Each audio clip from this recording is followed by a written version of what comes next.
The month after that, there is an affirmative prayer workshop at Unity of the Blue Ridge. If you've ever thought about being a prayer chaplain, this is our first step in terms of coming back together and offering that prayer chaplaincy program again. Or if you would just like to learn how the New Thought movement and Unity specifically prays in the affirmative prayer method, please join us for that. That's Saturday, April 15th. And again, we will be traveling to Unity of the Blue Ridge for that. This is held by the renowned Unity author, Linda Martella Whitsett. And so we have the expert that will be presenting that workshop for us. Also, we've got our ongoing Coffee with the Ministers. That is every Friday morning at 9 a.m. Gives us a chance to get to know each other. You get to know us. We pray together. We read the daily word together. It is an awesome chance to share and get to know each other. Also, Pup Theology is coming up for April 6th. That is a Thursday at 5 p.m. So keep an eye on your calendar for that one. And we will be having a Prosperity Plus 2 class starting in April as well. That will be at our new space at Wesley.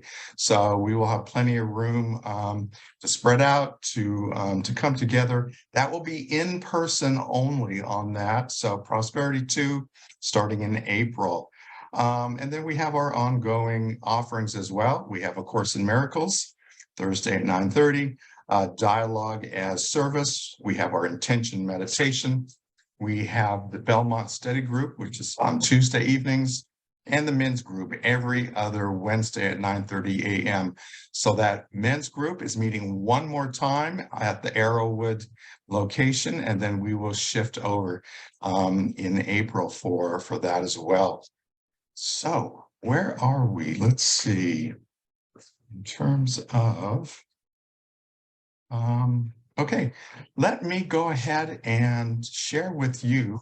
We don't have a slide for this, but I'm going to share with you our prayer for oneness. And if you know this, you can join along with me. So there is one presence and one power in my life and the universe, God, the good, omnipotence.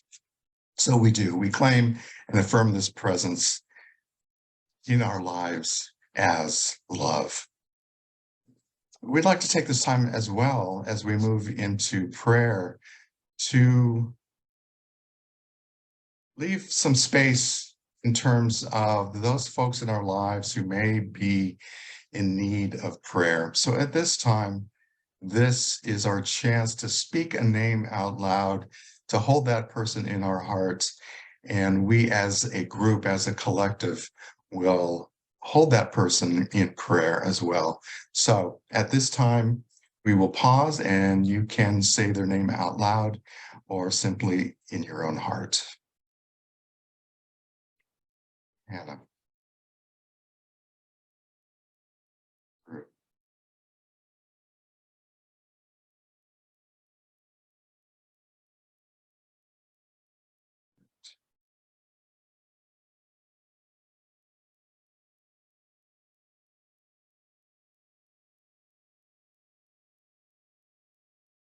We hold these names in our hearts, knowing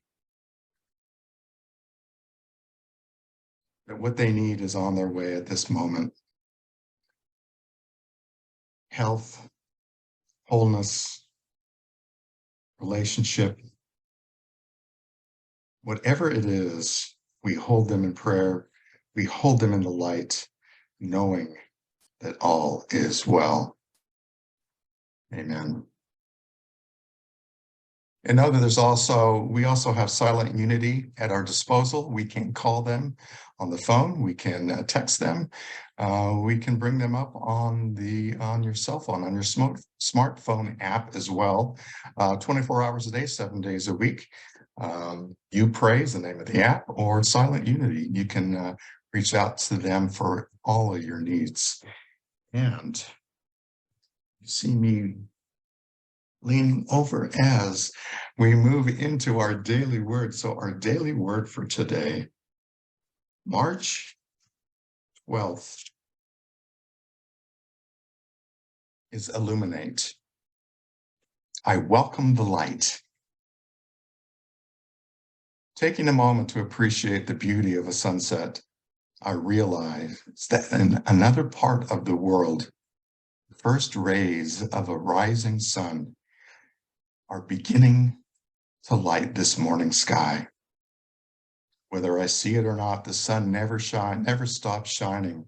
Somewhere, a new day is dawning. Much more brilliantly than the sun, the light of God, too, is always shining. Sometimes my thoughts may be so focused on a challenging life situation that I do not sense this divine light. Then, in a flash of insight, I experience again the illuminating presence that even in my darkest moments is as near as my next thought. And I affirm, let there be light. I breathe out frustration and worry. Breathing in, I am filled with the light of truth that illuminates my mind and shines from within my heart. From the Old Testament book of Genesis, then God said, let there be light, and there was light. I welcome the light. Illuminate. And at this time, in honor of Women's History Month, as we follow up on that theme for the month of March, I'd like to introduce Reverend Lisa. Reverend Lisa Herklotz is here to speak to us about the theme of healing today. So, Reverend Lisa.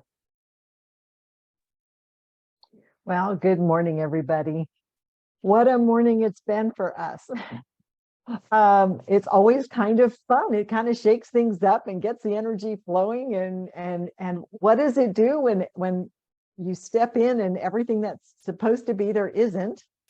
You get to step back into the flow of spirit, right? And there's always a way that's provided. So I'm so happy to have this opportunity to have you online. At least we get to meet with you this morning and share this special sacred time together. As Reverend Jim mentioned, we are celebrating and honoring the Women's History Month. And today I want to talk about that from the perspective of the power of healing. He talked about Myrtle Fillmore's story, because her story of recognizing her realization and practice of the divine power to heal that she understood lay within her was eventually what started our whole unity movement. And much of the New Thought movement is founded on that power within us. Now, as I was being inspired for this, to share this message with you, I found an article by Reverend Kelly Isola that was entitled, "Was Myrtle Fillmore a Feminist?" Fascinating title, caught my attention immediately. And it shared some really interesting points that I had to sit and really think about, because she mentioned that Myrtle Fillmore was born in the mid-1800s. And right around that time actually was when the suffragette movement was also starting. So she was born into a period of time when the feminist movement was just really taking formation and gaining momentum.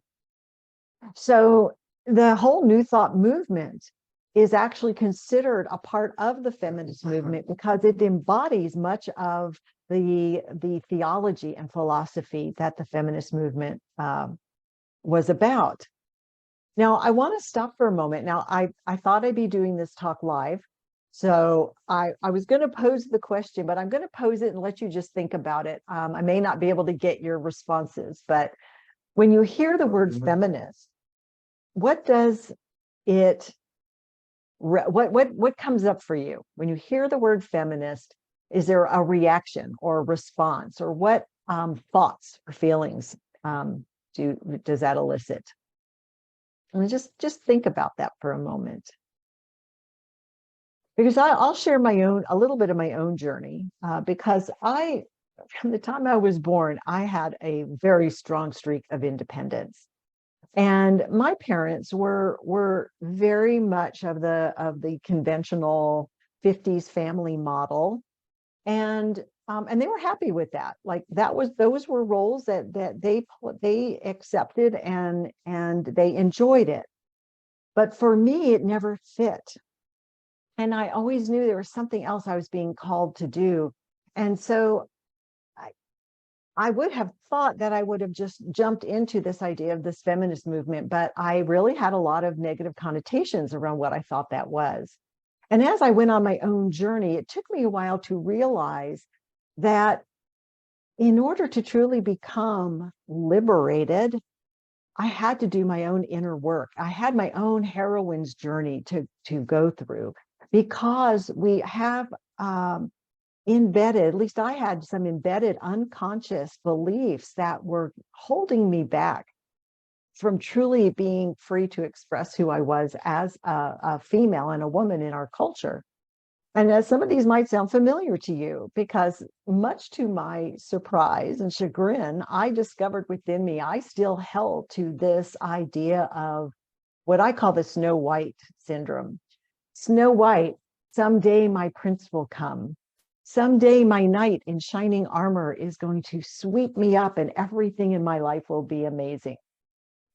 Now, for a really independent woman, that was a shock to discover that that was still alive in me, that idea. And there are others that we grow up with that just were part of the culture we grew up in, and the information we were fed. And so my own feminist journey, if you will, was to really go within and begin to release those, so that those qualities within me that are considered the divine feminine could begin to be utilized and expressed. Now, I love what Kelly Isla had to say about feminism, because she said the aim of feminism is and has always been transformation and the elimination of suffering for the world, because that's really the role of the divine feminine. She went on to say that the feminist theology is not about denigrating anything masculine. And I think this is really important to understand. It's not about denigrating anything, it's about including and raising up the feminist values and principles within a world that is masculine dominated. And the reason we want to do that, I'm going to go into a little bit, because I'm going to put it in the context of healing. And we'll talk a little bit more about that. But before I move to that, I want to mention that New Thought and Unity at this time offered a spiritual path that was commonly not open to women. So it's no surprise that there was a surge of women leaders who really fueled this movement. And I just want to take a moment to honor them. There was Emma Curtis Hopkins, Mary Baker Eddy, Nona Brooks, Annie Ricks Millets, H. Emily Cady, Melinda Kramer, and Myrtle Fillmore. And we also had women like Ruth Mosley, who started the Unity Urban Ministry School, and Barbara Lewis King and Johnny Coleman. These were dynamic, self-empowered, spiritual influencers across the New Thought movement. And we are where we are today because of them. So let's look at this whole idea of feminism, or the raising up of feminine values from the perspective of healing. Because this is really the point of my talk, is about this power of healing we have within us. But what does it mean to heal? What do we mean when we talk about healing? So again, let me just pose this question to you and just think about it. When you hear the word heal, what comes to mind? Let's take a moment. When you think about healing, is it physically oriented? Often when we think about healing, we immediately go to the idea of healing the body, which is certainly a perspective on healing. We might think about healing as healing emotions, like we're for grief or depression or mental and emotional states where we experience healing. But I'm going to look at healing as, we're going to explore this idea of healing from the perspective of masculine and feminine archetypes. Now, when I speak of an archetype is a collectively inherited conscious, unconscious idea, a collectively inherited unconscious idea. That means it's universally present in everyone's individual psyche. Now, what does that mean? That means that no matter how we identify ourselves, whether we identify ourselves as male, female, trans, non-binary, these archetypes are attributes that are a part of each one of us. So the question is, how balanced and integrated and aligned with truth are they? So this is about us personally and individually in how we express these different attributes. Now, generally speaking, when we talk about masculine attributes, we talk about it in terms of doing. It's an active energy. It's typically associated with sovereignty, which is about power and authority. It's often uses control. It's about protection, hard work, structure and order, and logic. Now, these are attributes of the masculine archetype. We all have them within us. When we talk about the feminine attributes, we're talking about a state of being rather than doing. And it's usually associated with rest, wholeness, communion, nurturing, connection, appreciation, and flow. Now, all of these attributes are all good. These are all good, healthy attributes to have. But how they come into balance, how they become integrated and are expressed as in a sense of wholeness is what we're actually looking at as healing. So let's consider this. Well, let me jump to this. Healing. So I'm going to say healing is defined as to make sound or whole, to make well again, to restore to health. Healing is defined as to make sound. That's the slide. To make sound or whole. So let's consider that idea. Wholeness means that we are utilizing all the attributes within us. All of our divine attributes are utilized, but they come together in a way that is so integrated and balanced that they get expressed in a way that is healthy and that brings forth and manifests goodness in our life and in our world. So looking at now I'm going to go back to looking at healing from the perspective of a dominant masculine perspective. If our masculine perspective is dominant, then healing is usually focused on the individual parts of the whole. And the individual parts, and they look at it to repair, to replace, or to remove it. It's not a holistic perspective. Now, is there anything wrong with that? If something needs to be repaired or fixed or removed? Absolutely not. But it misses out on what else is impacted by that.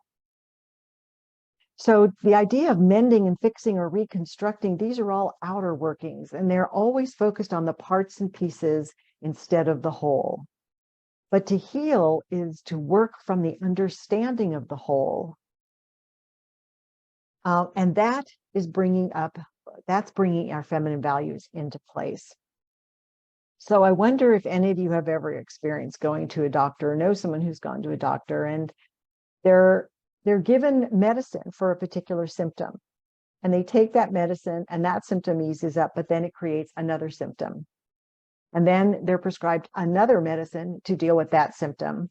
and that works, but then there's another symptom based on that medicine. So, and there's this whole cycle of trying to fix the pieces and the parts without bringing the whole of the physical system into awareness and dealing with it. So that is just an example of when we're out of balance and we're perceiving from a masculine dominated perspective. Again, nothing wrong with it. It just hasn't been balanced with a sense of wholeness. In A Course in Miracles, it says, healing is a sign you want to make whole. Healing is bringing about wholeness. Now, from her article, Myrtle went on to say in her practice, from the article, Reverend Isola went on to write that Myrtle, in her practice and in her teaching, put attention on healing, wholeness, feeling, receiving, and intuiting. But she didn't lose the healthy masculine, because she was very clear about the steps and the logic of affirmative prayer. Unity is all about spiritual laws and the logic of those laws and divine order. Those are all a healthy masculine perspective, but it is embraced and combined with the feminine aspects of just pausing, being quiet, being still, going within, feeling and receiving guidance and inspiration, and moving forward from a consciousness of wholeness. Then when we move into action, we are moving in a way that is inspired and will bring about goodness, again, into our life and into the world.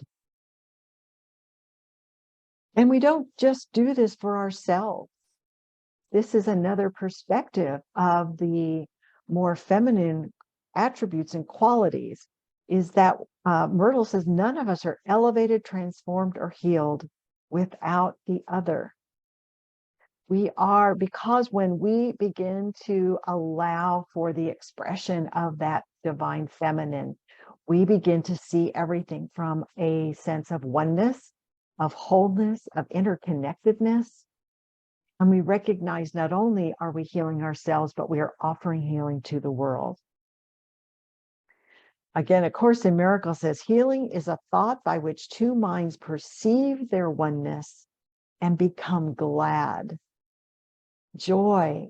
This gladness lets God go out into them and through them. So healing is not only for ourselves, but it connects us to others in the recognition of our wholeness. And when we begin to embody these attributes, then we begin to participate in spiritual and social movements that are going to help generate equality and liberation of women, but more specifically, the liberation of these feminine qualities within both women and men, and those who identify as non-binary. This is about awakening all parts of us and bringing them in alignment with the truth of who we are. So Myrtle Fillmore says in one of her books, I believe it's the Healing Letters to God, she says, we need to round out, to develop all our faculties and powers, to do that which brings us close to humanity and that which increases what the world needs most. And as we look at our world, what does it need most? We need to bring the masculine attributes into a healthy balance with the feminine attributes and allow them to begin to bring more light, more love, more connection, more inspired action into our world. So what will you do? How does this play out in your life? Do you take time to be in the stillness, to connect first to that deep inner wisdom and knowledge, and then move into action based on that awareness? I'm going to offer an affirmation that we'll take into our meditation as we move into that in just a moment. And the affirmation is, I am whole, free, and radiant through the power of spirit within me. I'll give you an opportunity to repeat that with me, if you will. I am whole, free, and radiant through the power of spirit within me. Healing is wholeness, and everything we need, all the masculine, the feminine attributes, and all the powers of our spiritual being are within us right now, just awaiting to be awakened and to become alive in your life. So I invite you to join me in just taking this message a little deeper, whatever part of this that you heard that resonated for you, this idea of healing as wholeness, this idea that we have attributes that are considered feminine qualities and attributes that are considered masculine qualities, that those lay within us. And as we allow them to come into balance, we experience joy, vibrancy, and we bring that into our world. So I invite you to sit back, gently close your eyes if that's comfortable. Rest your hands gently on your lap and take a moment to focus on your breath. Taking a deep breath in, feeling the air fill your lungs, and then gently exhale.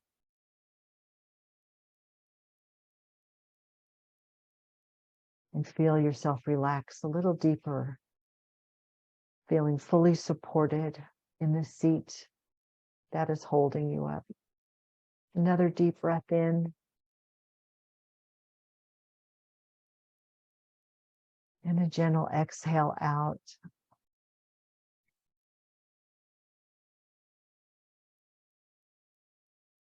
Let your mind rest at ease for a moment. If there are any thoughts buzzing around, that's okay. Just let them kind of settle in. And feel a sense of quiet. Fill your heart, fill your mind, and fill your body. A sense of quiet and a sense of space.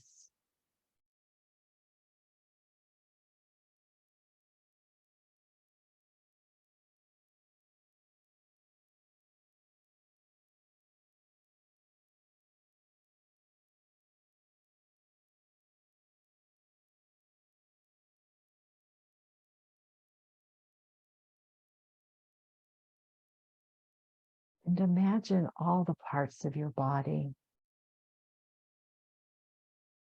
all the organs, the cells,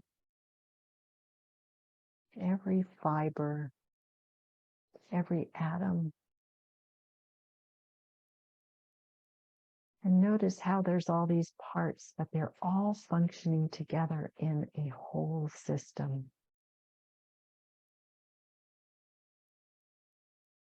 One dependent on the other. One serving the function, like the lungs bringing air and releasing carbon dioxide, the heart flowing blood throughout the body, the blood bringing cells, nutrition, and oxygen to everything out within the body, the bones providing structure. Every part of our physical form has a function that is of value. And as it works together, it creates a sense of health and vibrancy.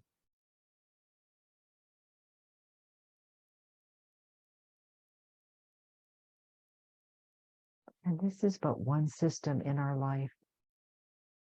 Just as this system works together, our spiritual community is a system of individuals with different talents, different perspectives,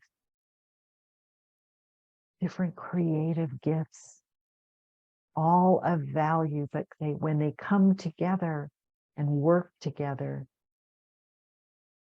they create a whole that is even beyond the individual part. It's a whole perfect system.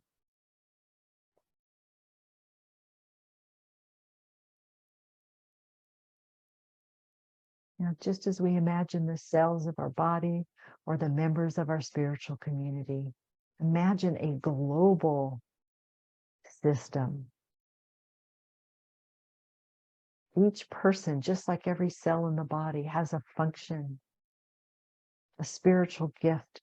Each one brings light and purpose and meaning to the whole system.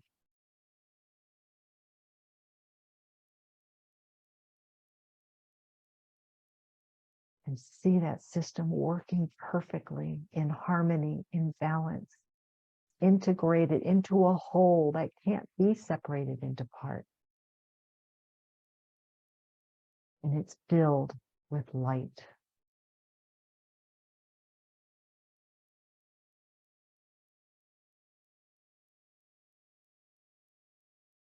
To heal is to make whole.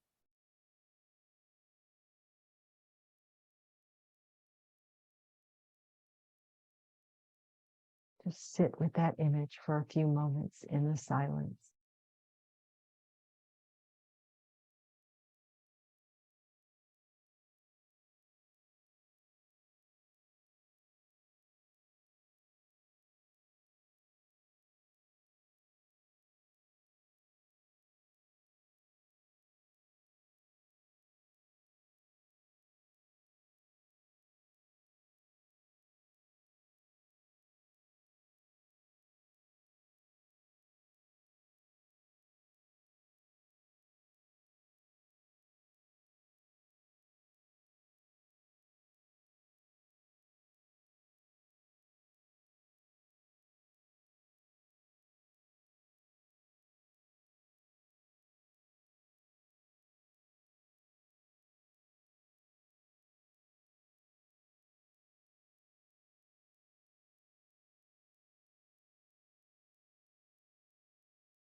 Ready.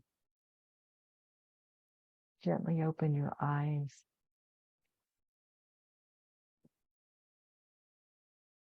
Gently come back to the room where you are sitting or laying. And remember this affirmation. I am whole, free, and radiant through the power of spirit within me. I am whole, free, and radiant through the power of spirit within me.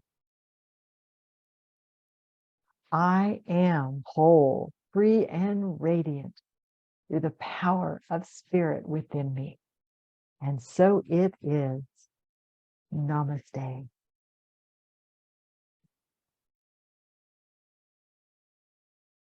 Musical talents. At this point, we want to move into the part of our service offering of our service. And we know deep into our hearts that as we give, so do we receive. Because it's through your generous gifts that Unity of Charlotte continues to be a light in this community and into the world as well. So I encourage you to, if you normally give in the physical service, the in-person service, hold on to your gift, if that's a check, if that's cash, whatever that is. If you normally give online, hold that image as well into your mind as we bless these gifts that we're about to give. If you normally are, or if you'd like to as well, as soon as the service is completed, you can go online to unityofcharlotte.org, and at the very top is the donate or the offering button up there, so you can give that way. And again, much appreciated. So our offertory blessing. Joyously, I give this gift, knowing the divine presence blesses and multiplies all that I am, all that I have, all that I give and all that I receive. Thank you, God. Thank you, God. And as we come to a close on this Sunday morning, let us go ahead and recite our prayer for protection. So please join me from memory. We don't have a slide on this morning, but join me from memory as we say together, the light of God surrounds us. The love of God enfolds us. The power of God protects us. The presence of God watches over us. Wherever we are, God is, and all is well. So at this point, we would normally join hands and sing our peace song, but we don't have our peace song here with us this morning on Zoom. So imagine that you're holding hands with your brothers and sisters here on Zoom as we wish each other and bless each other as we move into our Sunday and into the rest of the day. Reverend Lisa, would you like to offer us up with a closing prayer, maybe? No? A closing prayer? Mhm. Sure.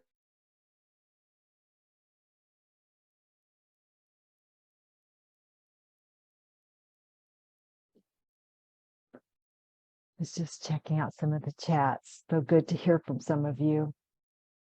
I would love to just move ourselves into that holy presence that lives within us and joins us as a single body, a single expression of God with all that we are, all that we bring, and the spiritual presence that we are as individuals.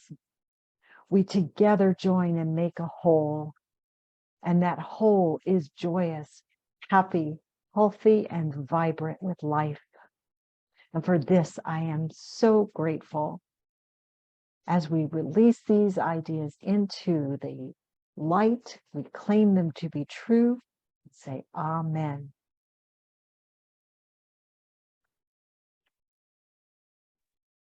Thank you, thank you, thank you. So that concludes our service